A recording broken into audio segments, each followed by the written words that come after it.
куштани пашша хомӯшак ё мӯрча чӣ гум дорад? Аммо куштани мӯрча манъ аст. Пайғамбар саллаллоҳу алайҳи ва саллам аз куштани мӯрча, аз куштани занбори асал ва аз куштани баъзе аз паррандаҳо манъ карданд. Лекин масалан пашша манъ наомадагӣ аст, иҷозат аст. ҳазрати ибни аббоса баъзе ироқиҳо пурсиданд ки дар Макка пашшаи хомӯшак куштан мумкин аст ба шахси ҳоҷӣ? баъд гуфтанд ки атақтулуна ҳусайнан ва тасъалунани анил баъуд. шумо ҳусайна ба қатл расонидеду имрӯз акун омада маро аз пашша мепурсед? Гуфтам ҳусайн набираи пайғамбар саллаллоҳу алайҳи ва саллам, саҳоба, шахсияте ки пайғамбар саллаллоҳу алайҳи ва саллам ӯро буса карданд, ба қатл расонидеду имрӯз акун омада маро аз пашшаи хомӯшак, ин пашшаи майда мепурсед ҳукмаша?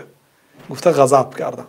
яъне пашша агар зарар кунад ҳеҷ гапе надорад. куштан ягон манъ наомадааст масъалаи пашша.